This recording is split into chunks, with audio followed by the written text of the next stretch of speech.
Great. Officially, welcome and good morning to this morning coffee session. And today we have a lot of people from different parts of the world. And this is always great to see some old faces and some new faces joining our morning coffee sessions. And today, negotiating virtually, what does that mean? My name is Satu Ahlman. I'm the founder of Saga Performance. And here we have together with me, Pavel Novak, my business partner, who is the expert in negotiations. He's working all across Europe with international companies and individuals on negotiation skills. He's been studying in Oxford and Harvard. So he's the true expert when it comes to answering all these questions of yours that some of you have sent in beforehand, which we are very grateful of, because we like to build these sessions based on your questions.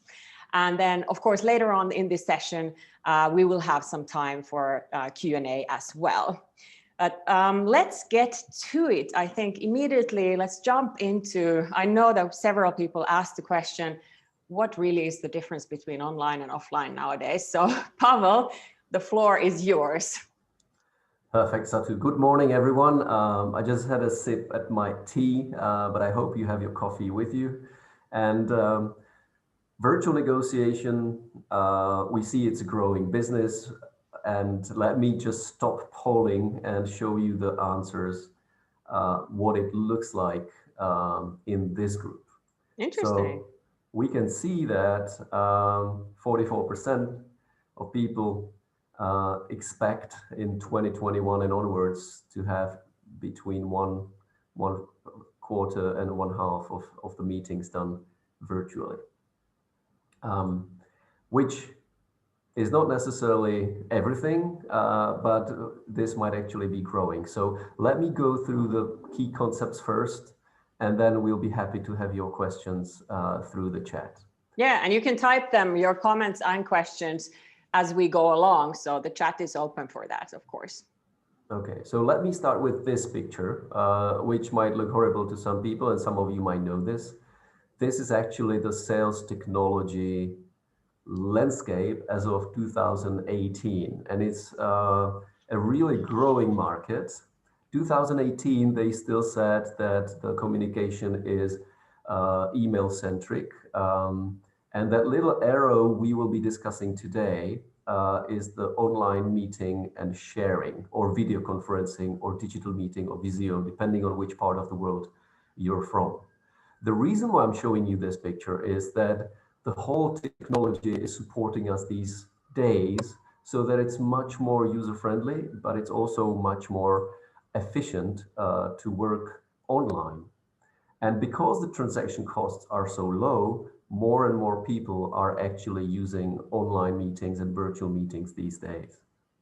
We were chatting with Satu that some of the logos there, the upper right is WebEx, and I don't remember when was the last time I used WebEx. 2 years ago, it would be the major platform.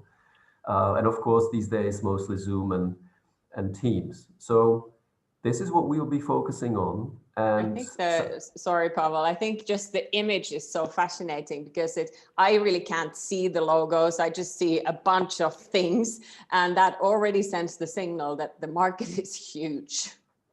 And we're talking today about the engagement part. And I think, Satu, the sales intelligence is something that is massively influencing online negotiation. So people asked us. Yeah, exactly. Before we go further into that, like a lot of people were asking about how do you compensate with the fact that you're not able to be in the same room, and like us now, you can only see barely our hands moving, and then you can see part, and hopefully you can see our heads.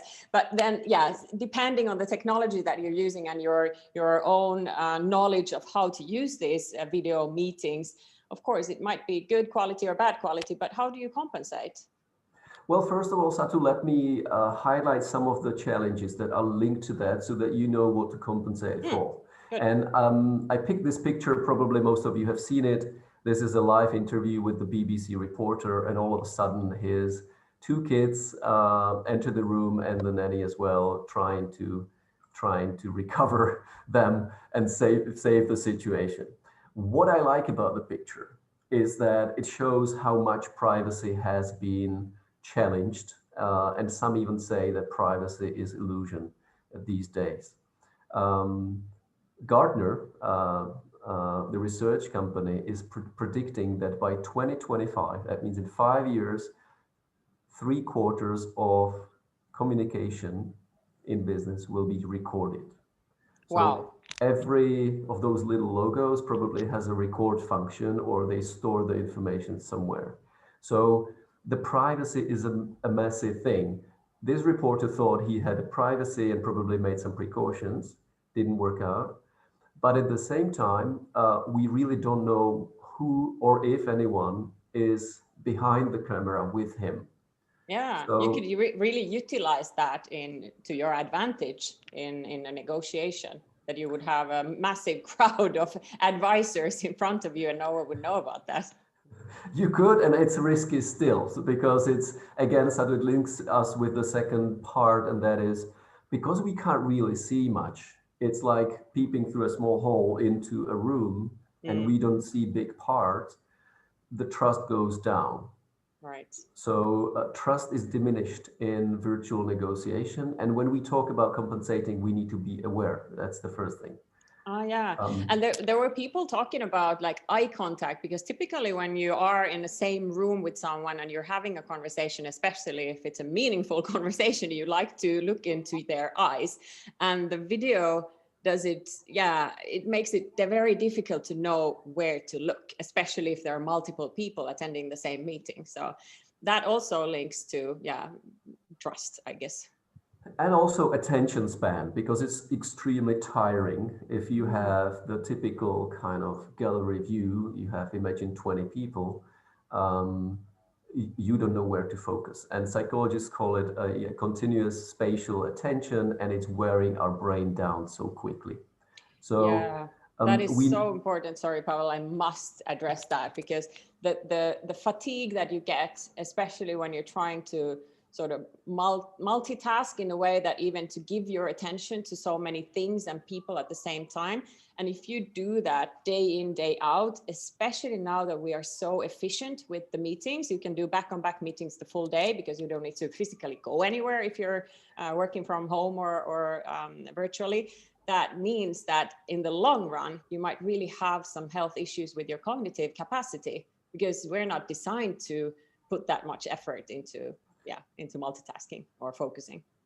absolutely. You know, if you look at the picture again, it's there a small baby with those white glasses, and then there is the high rise. And for me, that's a nice kind of picture of how the world has really shrunken, and our roles are all happening online, at least these days, in because of the pandemic. But we'll see how much of that will stay.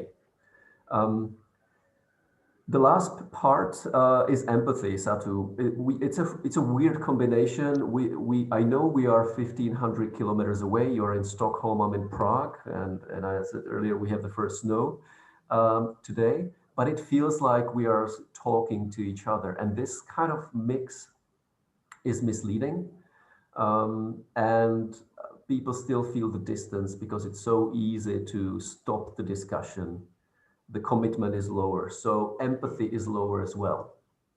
What can you So, do about this? okay, so now about compensating. Yeah, I think everyone wants to hear, okay, I understand this. What can I do? I need to do something.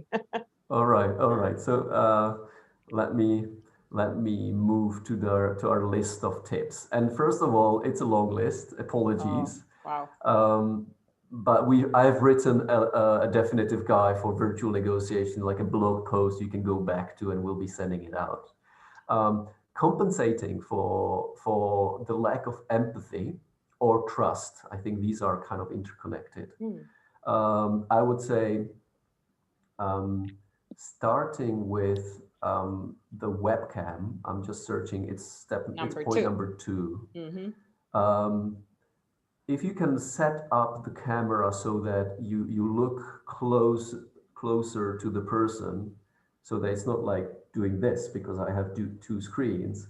It's always kind of creating a bigger, smaller social distance. And social distance matters because the more you feel closer socially, the more you're trusting and the more you're willing to commit to solving problems or addressing sensitive issues. The webcam number one, Satu. Makes sense. And I've witnessed quite many that actually have this kind of a two-screen approach, that then you say like, okay, I know that you're there, but I'm looking here. And it doesn't really work, especially if it's an important meeting where you should be really having full focus. Yeah, don't do it. And it has impact on our feelings and perception. You know, earlier on, I had this message that there is somebody in the chat. So I looked down, and if you caught that feeling, my eyes moving, you could think that I'm reading notes somewhere or that I'm not paying attention to you. Absolutely. So a big advice is do not multitask. Guys, I know while we're having this session, probably there is not only coffee, but also your smartphone on the desk. And it's so tempting to multitask these days, but it actually takes its toll and it taxes your attention. And also, the results are worse, one research said, which was a surprise to me. Yeah. And I think when we are in the same meeting room physically, I think it's easier to manage that, because now it would be taken as very unpolite if you would have your phone on the table, even though I know people do that as well. But it would be easier to just agree, okay, let's just put everything aside and let's just focus on this conversation that we have here. But can you do that kind of like agreements, pre-agreements before you actually start negotiating about the process and how you do things? Absolutely, that's number 5. You always negotiate the process as well.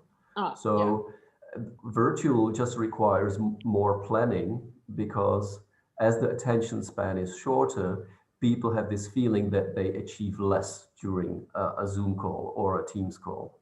So you probably need to kind of think about 2 or 3 meetings instead of one physical meeting. And having that continuity is kind of also building a higher commitment that it's a process we are through together. It's not just a stranger I talked to at a train station or at the airport, you know. And that feeling might actually exist, that we met, okay, we had a chat, but still a stranger to me. So we have to work harder. The platforms will always create a sort of distance. So you need to make steps to shorten the distance. Great. And just to clarify, Pavel, when you say plan the process, it does mean plan it together with the counterpart, not just you planning it with your team or alone, but it's really having the discussion. How do we go about this negotiation? Absolutely. Because if you plan it together with the person, you're basically sending a very strong signal that your interest is mutual, and that builds trust faster. If you don't plan it, or if you, for example, start a session and you record it without getting permission, not only it is questionable because of the GDPR legislation, but it's also sending the signal that, okay, I'm going to take the information and do whatever I want to do with it. Right. And that is not helping people to open up or share information. It just feels, okay, somebody's recording what I'm saying, I better be careful. Yeah, thank you. Number 7 sounds very fancy. What do you mean with provide verbal surrogates for physical touch? Well, it's one of the things. When we meet face to face, we have a small talk and we see the person. We also shake hands. It's kind of a signal going back, I don't have a weapon. Online, you might actually say, you know, I wish we could shake hands. This is what I mean by a verbal surrogate, and it's not my term. It's used by a researcher Noam Ebner, but I like it so much that you are much more explicit about the things that you are doing, and kind of creating the links that you hope we will meet face to face. So let's shake hands virtually at least, or I wish we could shake hands. So this is verbal surrogates. Nice. I like that. That is definitely something I never actually thought about before. I'm more into using silences because I come from Finland. We are used to being silent. But number 8, tolerating silences. Is that different from virtual to offline? How do you go about that? Absolutely. If you might have noticed, or I have at least, that it's much easier to speak over or talk over one another because we really don't know how long the silences should last. And if they last 2 or 3 seconds, we think the person froze or there might be a connection problem.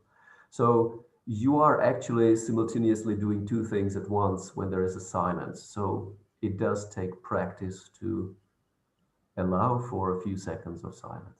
Yeah, and to be able to use that as a tool as well, as a technique and as a strategy in your negotiation, I guess. Absolutely. Yeah. How about then, I know that we got some questions about what if some things happen that you haven't planned for, like uncertainty. How do you manage uncertainty and this kind of sudden changes in the course of the negotiation? Is that something you need to extra consider in the virtual world? I think that there is a pro and con of the virtual world. The pro is you can much easier say we have to think about this and we will come back to you. If you've planned the process, if there is a surprise, it's much easier to say we'll come back to you. If there is a surprise during a physical meeting, you might feel the push to answer or to come up with a solution right on the spot. So I think that's your benefit. The drawback is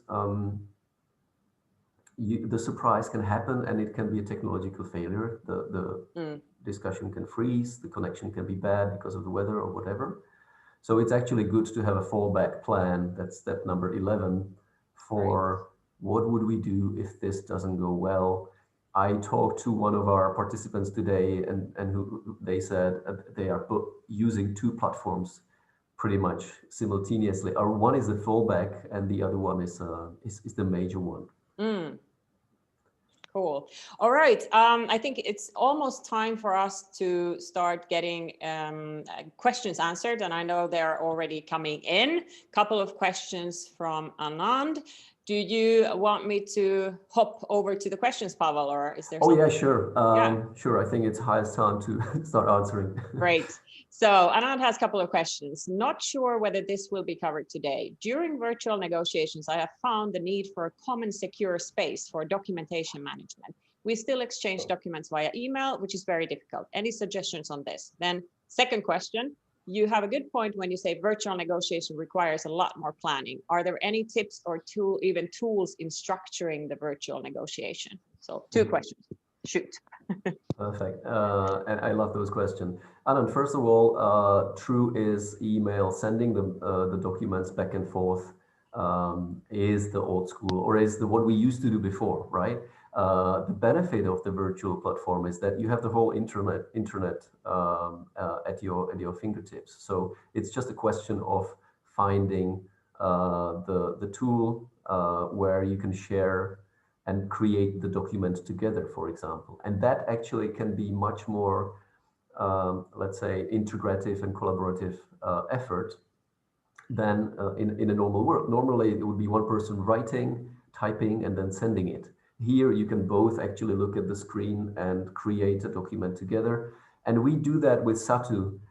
We use Google Sheet, we use Google Documents. Of course, for a company that might not be the most secure way. But if you look back at the technological landscape, the picture I showed earlier, and we'll be sending a link, you'll find a whole list of solutions for document sharing and even contract signing. So I hope that helps. And second, virtual virtual negotiation requires a lot more planning. Are there any tips or even tools in structuring the virtual negotiation? Okay. I know of one, I'm sure there is more than one. I know the professor of negotiation of Michigan created an online kind of a form where it would actually lead you through the preparation. So doing a little bit of research, I think, can help. And the negotiation technology is actually advancing in that way as well. So you will have an app sooner or later, probably there is one, which will just ask you to fill in the parts of the form, and you will get a complete picture. Interesting.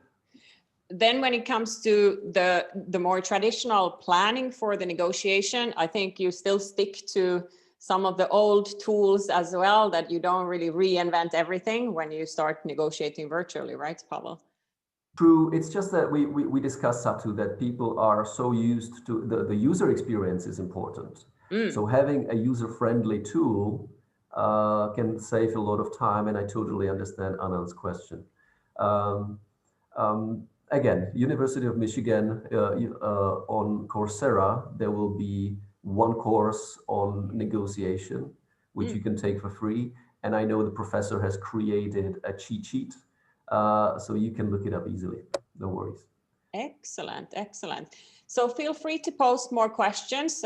We still have almost 10 minutes to go. What is really for you, Pavel, like the most important difference to consider out of everything that you really think when you enter a negotiation? Okay, now this is different because it's virtual. It's hard to point down one thing, but I see that negotiation is more and more looking like a hostage or a crisis negotiation. I know it sounds dramatic, but the ability, yeah. the ability to record messages is something that hostage negotiators have been doing for ages because lives are at stake. And nowadays, there is so many things, so much technology, even malware can record your stuff. So I think lack of privacy is big, and the awareness of that. Second big thing for me is fact checking. Every hostage negotiator would have a team of intelligence, and they'll be checking for useful information to be used, and they never trust the other subject. We've seen the US presidential election 2016, and we see the evolution of fact checking and even some social media, kind of saying, look, this information hasn't been proved or verified. And I've heard one member from the last session saying, yeah, the artificial intelligence can actually double check and very quickly check whether the facts you are bringing to the table are actually truthful and not made up. So I think that's big. Yeah. The third thing is, because of all this, there should be a special care to building trust and telling the truth, and really don't over promising. Everything can be measured. There is so many data available that 1 year you negotiate a contract, and next year when you renegotiate, they can go back and check every single day or every single shipment or every single unit of whatever you are delivering to see whether you delivered on your promise. So just being much more careful with the facts is big, and the lack of commitment would be the last thing. So trying and actively building it to understand the other party. Yeah, so really actively, proactively building those relationships so that you are really having a strong client relation, because it might be much weaker due to the fact that you never actually met in the same room. I doubt that that's going to be an issue in 10 years' time, when we have the new generations that are so used to doing everything virtually that they don't really see the difference between trusting people online or offline. But now we're still here and learning. I know now we have just a couple of minutes left, and there's Jane's question. Is there a disadvantage in giving a price first or every single vote? No. That might be also depending on, if we are online or offline, it might be the same thing. Yeah, well, historically, whoever mentioned the price first was at an advantage because they kind of anchored the price, and then it would be hard to kind of go down. I think that is changing because of so much data available. I wouldn't say it's any longer a necessity to come up with the price first. It's much more important to know what's on the market, and it's not unusual these days. Probably you've done it too, to go shopping in a traditional shop and have your mobile phone on the mobile phone, have a virtual competition and just comparing the prices. So once you know what the fair price is or what the price should be, it could be you being the first mentioning the price, or you can wait and see what the other person will be telling you. Right. But again, the massive spread of online shopping, you can immediately see if somebody's charging too much or higher than others without any added value. Yeah. And the problem with that is that you never approach them. So it's become much more transactional these days. Yeah, of course. Thank you, Pavel. I know we are soon out of time. And of course, now to mention this, we're going to officially stop recording and end the session at 9. But then we will stay for another 5 to 10 minutes. So if anyone has more questions and wants to chat, that opportunity is there. And actually, there is the link to the next session, which is on the 17th in the chat. And in the LinkedIn group, or if you were invited by email to this session, now you will be receiving some materials, including the article or the white paper that Pavel has recently written on virtual negotiation that has a lot of insights. So I really recommend you guys to check it out. So you'll be receiving that. And next time, Pavel, what's going to happen on the 17th? Absolutely. Next time, we will focus on something that Satu mentioned earlier. What's the impact of multitasking or using the video conferences in a row without a break on our brain? How it impacts our cognitive abilities, how they are important in negotiation, but for everyone who's in the executive category. So December 17th, you cordially welcome. We will like to answer your questions, so please shoot them. And maybe the last thing to mention is that this is a part of the Master Coaching series. So I know some of you are actually going through the program or considering going through the program. This is where actually getting some practice, you can get better soon. And that would be my recommendation till the end. Just try to negotiate more often online so that your comfort level goes up, and so that you also discover all the features and the potential of the platform. Because there is no point in waiting. It's not going away. It's going to stay. That's true. That's true. So thank you, Pavel, and thank you everyone who joined today. So I will officially now end the recording, and we look forward to seeing you on the 17th again. Make sure that you get the invite either from LinkedIn or by email or getting in touch with us.